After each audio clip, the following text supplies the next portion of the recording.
.90 سے لے کے .80 کے بیچ میں یہ سارے ملک ہیں، جس میں آسٹریلیا ہے، بیلجیم ہے، کینیڈا ہے، آئرلینڈ ہے، برطانیہ ہے، لگزمبرگ ہے، نیوزی لینڈ ہے، جرمنی ہے، نیدرلینڈز ہے. یہ سارے وہ ملک ہیں، اور امریکہ، جن کی جو یہ رول آف لا انڈیکس میں سب سے اوپر ہے.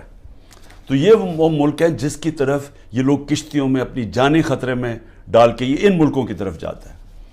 اب آ جائیں وہ ملک جن کی 40 سے نیچے ہے، 40 سے 30 تک، جن کی رول آف لا انڈیکس میں، یعنی جدھر انصاف سب سے کم ہے.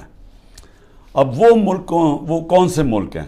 جس میں ملک ہیں افغانستان ہے، میانمار ہے جدھر یہ ابھی تباہی مچی ہوئی ہے، جدھر ملٹری نے سنبھالا ہوا ملک، ادھر پاکستان ہے، یوگینڈا ہے، زمبابوے ہے، کانگو ہے یعنی افریقہ کے ملک ہیں، موزمبیک ہے، ایتھیوپیا ہے جدھر بھی ابھی خانہ جنگی چلی ہے. تو وہ ملک ہے، نکراگوا ہے یعنی ساؤتھ.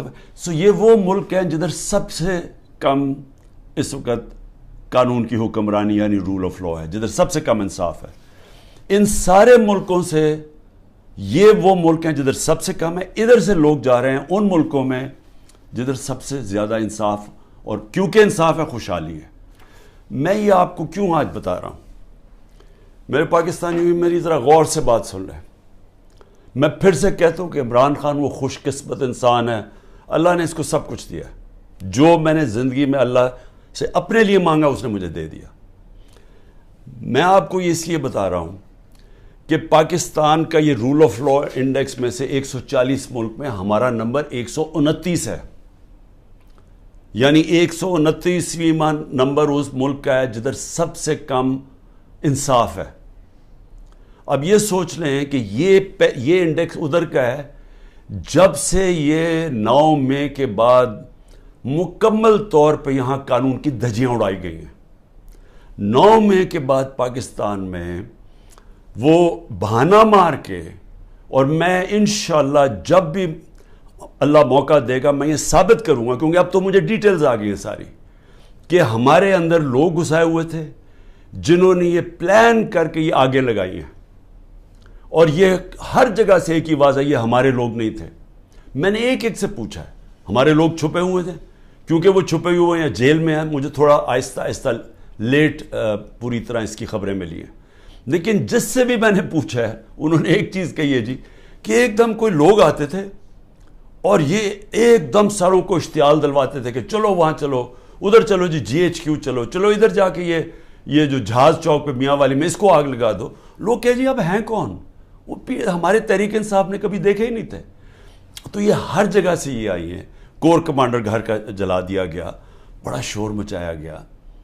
لیکن آج تک کوئی IG پولیس سے پوچھا ہے کہ 2-3 گھنٹے لگ رہے ہیں کراؤڈ کو آنے کے لیے، آپ کدھر تھے؟ جو ٹرمپ کے لوگوں نے جب ان کی پارلیمنٹ کیپٹل ہل کے اوپر جب انہوں نے چڑھائی کی، سب سے پہلے پولیس چیف کو فارغ کیا. تو ادھر تو یہ اس کو تو کوئی پوچھ ہی نہیں رہا. اور کیوں نہیں ابھی تک CCTV کیمرہ کی ساروں کو ٹی وی کے اوپر ڈیٹیلز آئی؟ سارا وقت ٹی وی پہ پروپیگنڈا چل رہا ہے. بتائیں تو صحیح، وہ شکلیں تو بتائیں. کیوں نہیں صحیح معنی میں ہمارا کیوں نہیں موقف لیا گیا؟ ہم ساروں کو پکڑ کے جیلوں میں ڈال دیے ہیں، کیسز کر دیے ہیں. میرے اوپر، میں جیل کے اندر تھا، 9 میرے اوپر جیل میں جب میں تھا 9 کرمنل کیس کر دیے ہیں کہ میں نے ان کو اشتعال دلوایا تھا. کوئی ثبوت ہے؟ کوئی ہاں جی ہمارے پاس آتی ہیں جی کہ ہمارے پاس بڑے ثبوت جمع کیے ہوئے ہیں.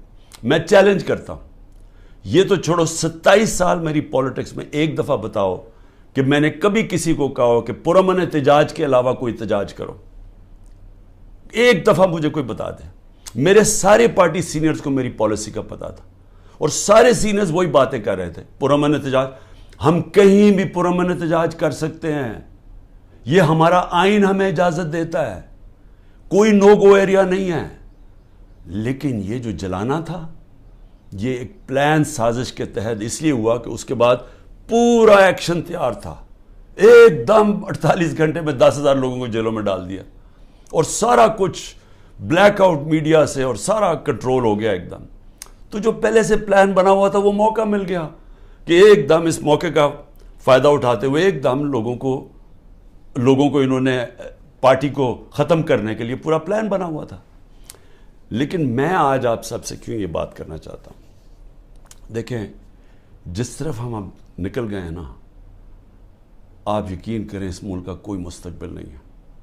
میں اپنے ملک کے لیے اب کہہ رہا ہوں, میں نے بڑی کوشش کی ہے اسٹیبلشمنٹ کو اور آرمی چیف کو پیغام دینے کے لیے, لیکن وہ شاید یہ سمجھتے ہوں کہ میں کو کمزور ہو گیا ہوں, میں کو گھبرا گیا ہوں, یا میرے کیونکہ لوگ نہیں ہیں میرے یہ سارے اندر, مجھے اکیلا کیا ہوا ہے, تو شاید میں اس لیے کہہ رہا ہوں. میں آپ سے نہیں, جب سے میں حکومت سے گیا ہوں تب سے میں لگا ہوا ہوں کہنے کہ ہمارے ساتھ بات چیت کرو. 2 دفعہ جنرل باجوہ سے میں ملا بات چیت کرنے کے لیے. میں نے اپنی ٹیم بنائی جنہوں نے جا کے جنرل باجوہ سے میٹنگ کی کہ اس کا راستہ نکالو. میں پاکستان کی بات کر رہا تھا کہ ملک کے لیے کیا بہتری ہے, تو کوئی یہ نہ سمجھے کہ میں ایک کمزوری میں بات کر رہا ہوں. مجھے خوف آ گیا ہے کہ یہ میرا ملک تباہ ہو رہا ہے, اور میں واضح کر دوں میں نے کبھی یہ ملک چھوڑ کے نہیں جانا. مجھے کوئی کہے کہ جی آپ کوئی باہر چلے جائیں, کوئی ڈیل کر لیں, میں حقیقی آزادی کی جد و جہد 27 سال سے کر رہا ہوں. میں ڈیلز کرنے کے لیے نہیں کر رہا کہ جی اگر یہ کریں تو ہم آپ کو آگے وزیر اعظم بنا دیں گے, یہ کر دیں گے. میں یہ وزیر اعظم کے لیے نہیں کر رہا, میں ایک اپنے ملک کے اور اپنے ملک کے بچوں کے مستقبل کے لیے کر رہا ہوں. میں باتیں بھی آپ کے لیے اس لیے کہتا ہوں کہ ڈائیلاگ کرو, کیونکہ جس طرف یہ نکل گئے ہیں یہاں تو آگے اندھیرا ہے. یہ حالات ہیں کہ کل کوئی بچے آئے, سوشل میڈیا کے بچے 20-30 لڑکے آئے, وہ جیسے باہر نکلے پکڑ کے ان کو جیل میں ڈال دیا. کس قانون کے تحت بتائیں, کس قانون کے تحت؟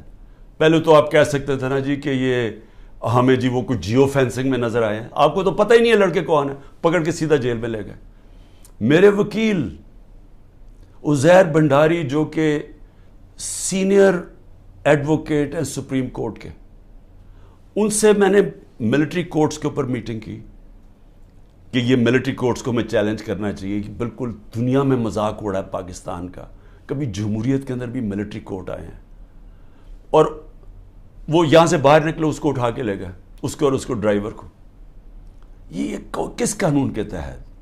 یعنی یہاں تو قانون کی دھجیاں اڑا دی, یہاں تو بلکہ بنانا ریپبلک سے بھی بدترین حالات ہو گئے ہیں. میڈیا کا منہ بند کر دیا. میں ویسے وہ میڈیا والوں سے سر آج پوچھنا چاہتا ہوں جو بڑے جہاد لڑتے تھے میڈیا کی آزادی کے لیے, وہ میڈیا ہاؤسز جی ہم آزادی رائے اور آزادی میڈیا, وہ کدھر چلے گئے ہیں؟ چپ کر کے دم دبا کے سر بیٹھ گئے ہیں کہ سارا اس وقت عمران خان کا نام نہیں آنا چاہیے میڈیا کے اوپر, وہ پتہ نہیں کتنا خطرناک دہشت گرد ہے. اس کے بعد جو جوڈیشری کے اوپر پریشر ڈالا ہے, جس طرح کی دھمکیاں ججز کو دی جا رہی ہیں, ہمیں فرسٹ ہینڈ پتہ ہے کہ ججز سے کیا کیا جا رہا ہے. جو جج لائن میں نہیں اس کے اوپر میڈیا اس کی ٹرائل شروع کر دیتے ہیں, اس کے اوپر ہر قسم کرپشن کیسز ہر چیزیں اٹھاتے ہیں. ان کے ایک اب میں بتاؤں سینئر سپریم کورٹ کے جج کے ان کے لوگ اٹھا کے لے گئے, ان کے نوکر کو اٹھا کے لے گئے. تو ان کے اوپر بھی پریشر ڈالا ہوا ہے کسی طرح ان کا منہ بند ہو جائے. ہر قسم کا پریشر ڈالا ہے کہ وہ بھی لائن میں آ جائیں کہ یہ اس ملک کے اندر مکمل طور پہ آمریت قائم ہو جائے, کسی کی جرت نہ ہو. خوف کی فضا اتنی ہے, سب ڈرے ہوئے لوگ کہ جی اب پتہ نہیں کس کا گھر رات کو توڑا جائے گا, گھس جائیں گے اندر پولیس. اچھا پولیس بھی عام سادہ کپڑوں میں آتے ہیں, شلوار قمیض میں آتے ہیں, بندوقیں پکڑ کے اندر گھس جاتے ہیں, چیزیں توڑ کے چلے جاتے ہیں, لوٹ کے چلے جاتے ہیں. پولیس لوٹ رہی ہے. پولیس کو سوچے کیا حال کر رہے ہیں کہ آپ یہ پولیس سے جو یہ کام کروا رہے ہیں, کیا پولیس اپنے یہ کام نہیں کرے گی؟ اور کیا اس سے یہ واضح ہوتا ہے کہ کیا عام غریب آدمی اس کے گھروں میں تو یہ عام ہوتا ہوگا. میں اپنی پارٹی کو یہ بار بار کہتا ہوں کہ آپ دیکھو جو ہمارے پہ گزر رہی ہے, اس ملک کے کمزور پہ ہر روز ایسے ہوتے ہیں جب بھی اس کا طاقتور سے ٹاکرا ہوتا ہے. سوچیں انٹیریئر سندھ میں کیا ہو رہا ہے, جو یہ زرداری کرتا ہے لوگوں سے, تو یہی تو کرتا ہے وہ ان سے, لوگوں کو غلام بنانے کے لیے. یہی تو دہشت گردی ہے. FIR کٹوا دی, مارے پڑوا دی, اغوا کر دیا, مروا دیا. تو یہ تو وہ بھی کرتا ہے.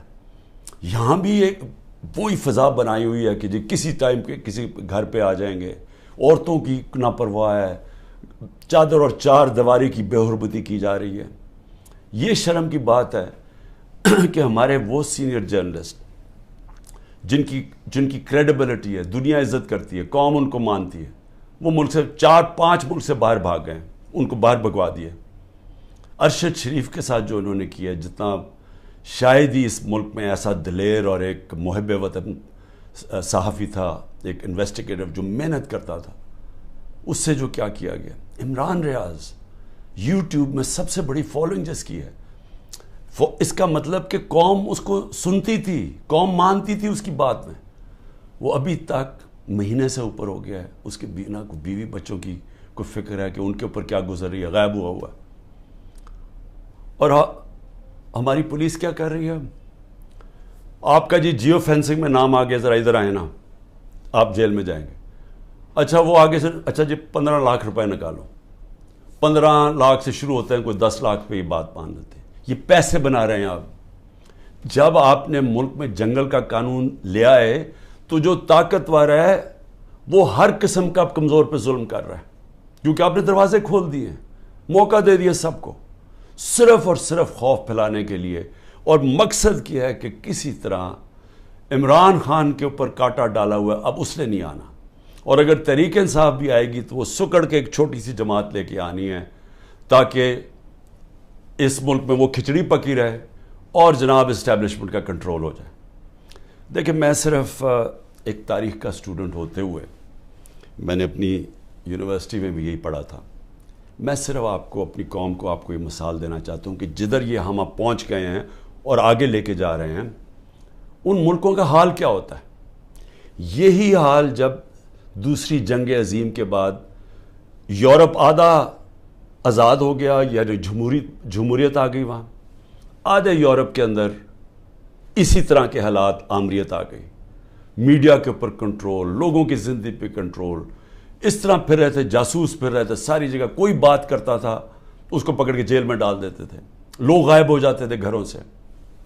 یہی حالات سوویت یونین کا جو حصہ بنے ایسٹرن یورپ میں آ گئے, اور جو ویسٹرن یورپ تھا وہ آزاد ہو گیا, وہاں جمہوریت آ گئی. 50 سال کے بعد ایسٹرن یورپ پیچھے رہ گیا اور ویسٹرن یورپ خوشحال ہو کے آگے بڑھ گیا. ایسٹ جرمنی, ویسٹ جرمنی ایک ہی لوگ ہیں, جرمن ایک ہی لوگ ہیں. ایسٹ جرمنی میں آ گئے اسی طرح کے حالات, آمریت آ گئی, ویسٹ جرمنی آزاد ہو گیا, ویسٹ جرمنی آسمانوں پہ چلا گیا, ایسٹ جرمنی پیچھے رہ گیا.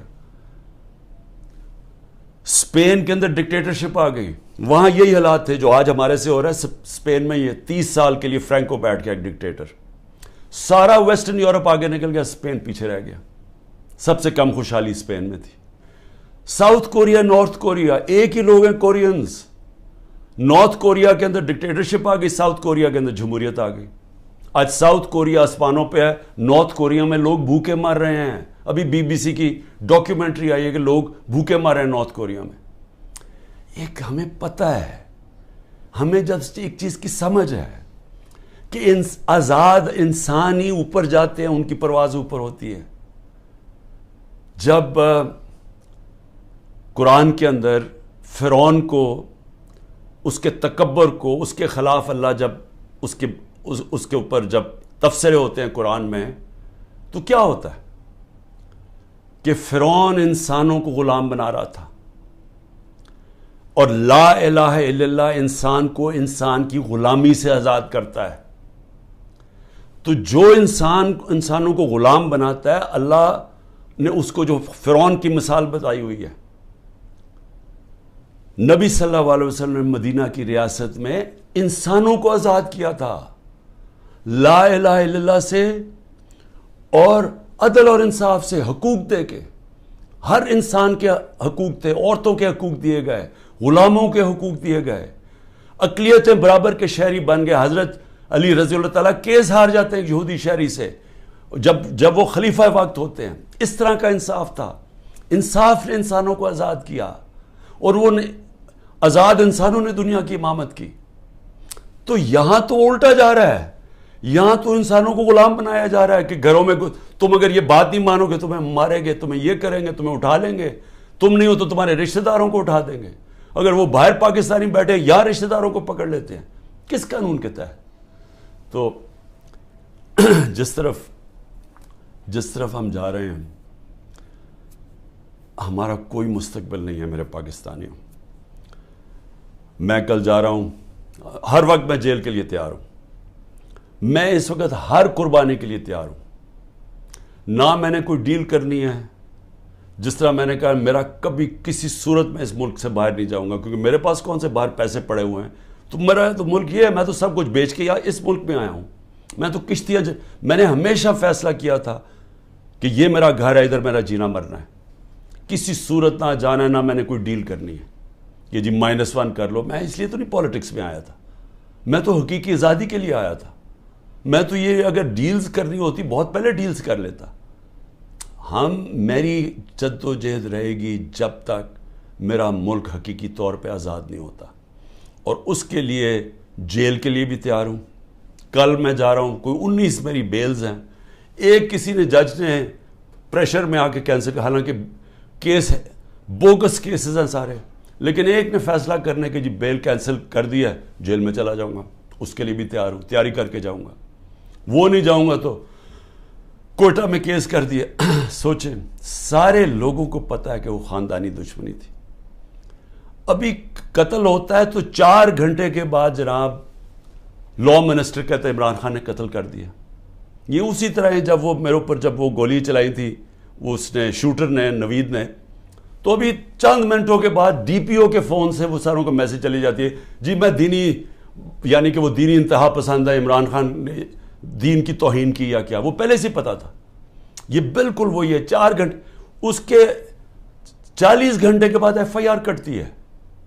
ایف آئی آر 40 گھنٹے کے بعد کٹتی ہے. 4 گھنٹے کے بعد جناب لا منسٹر کہتے ہیں عمران خان نے مار دیا اس کا. جس طرح عمران خان کو بڑا کوئی خطرہ تھا اس کیس سے, یا اس نے کوئی پہلے بڑے قتل کیے, 150 تو کیسز اور تھے. تو یہ پہلے سے پلان کیا ہوا, کسی نہ کسی کیس میں مجھے پتا ہے کہ انہوں نے, میں جیل میں چلا جاؤں گا, لڑوں گا یہی کیس لے کے, کوئی ملک نہیں چھوڑوں گا, کیس سارے لڑوں گا. لیکن میں اپنی قوم کو ایک پیغام دینا چاہتا ہوں. دیکھیں, یہ آپ کا بہت بڑا امتحان ہے. اللہ نے آپ کو بڑے امتحان میں ڈالا ہوا ہے. قرآن میں وہ کہتا ہے میں بار بار تمہارے ایمان کو مشکلوں سے آزماؤں گا. یہ ٹائم ہے آپ کا, اب ایمان آزمایا جا رہا ہے. زندگی موت اللہ کے ہاتھ میں ہے. میری طاقت کدھر سے آتی ہے؟ مجھے پورا ایمان ہے کہ جب اللہ نے فیصلہ کیا میں نے جانا ہے, کوئی مجھے روک نہیں سکتا. اور اس نے جو مجھے 2 دفعہ بچایا ہے, انہوں نے جو قتل کرنے کی کوشش کی, کیونکہ اس نے بچایا ہے, اس کا فیصلہ تھا, میں نے ابھی نہیں جانا. میرا ایمان ہے, عزت ذلت اس کے ہاتھ میں. جو مرضی پروپیگنڈا کریں, ٹی وی میں گند اٹھا لیں, نہیں ذلیل کر سکتے, کیونکہ اللہ نے اپنے ہاتھ میں رکھا ہو. اور رزق اللہ کے ہاتھ میں. جو لوگوں کے گھر توڑے جا رہے ہیں, فیکٹریاں بند کر رہے ہیں, بزنسز بند کر رہے ہیں, اور سوچیں بزنسز بند کر رہے ہیں, کون پاکستان میں پیسے انویسٹ کرے گا؟ مجھے بتائے نا. جب وہ دیکھ رہے ہیں کس قانون کے تحت لوگوں کی بزنس بند کر رہے ہیں, روزگار بند کر رہے ہیں, ان کے لوگ بیچارے بے روزگار کر رہے ہیں. آج کل کی مہنگائی میں لوگ بے روزگار ہو رہے ہیں, کس قانون کے تحت؟ کوئی ان کو فکر نہیں ہے. فرعون بنے ہوئے ہیں, جو مرضی چاہے کر سکتے ہیں. خوف کہ جو ہماری دہشت پھیل جائے, بس ڈرایا ہوا ہے لوگوں کو. تو پاکستانیوں سن لو میری بات, آپ ہیں محمد مصطفیٰ صلی اللہ علیہ وسلم کے امت, دنیا کے سب سے عظیم لیڈر. آپ کا کلمہ ہے لا الہ الا اللہ, نہیں ہے خدا سوائے اللہ کے کوئی. آپ نے اپنی آزادی کے لیے جد و جہد کرنی ہے. میں نے ہمیشہ کہا کہ پرامن احتجاج کرتے ہیں شہری. کوئی اپنی فوج کے سامنے نہیں لڑتا, کوئی اپنی پولیس کے سامنے نہیں لڑتا. ہم ان سے لڑنے نہیں آئے, ہم کوئی انتشار پھیلانے نہیں آئے, لیکن ہمارا حق ہے پرامن احتجاج. آپ نے ابھی سے مینٹلی تیار ہونا ہے. انہوں نے مجھے جیل میں ڈالنا ہے, اور ان کا خیال ہے کہ جب مجھے جیل میں ڈالیں گے, اب انہوں نے اتنا خوف پھیلا دیا کہ سب چپ کر کے بیٹھ جائیں گے.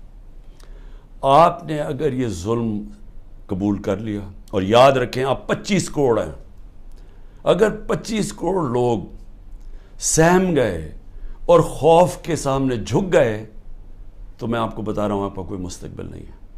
پھر یا تو یہ کشتیوں میں لوگ نکلیں گے اور بیچارے اسی طرح جان کھوتے رہیں گے, سمندروں میں ڈوبتے رہیں گے اور وہاں دھکے کھاتے رہیں گے, اور یا پھر جو آپ کے پروفیشنلز ہیں وہ ملک چھوڑ کے ویسے دنیا میں ڈیمانڈ ہے وہاں چلے جائیں گے. تو ملک کا تو کوئی فیوچر نہیں رہے گا.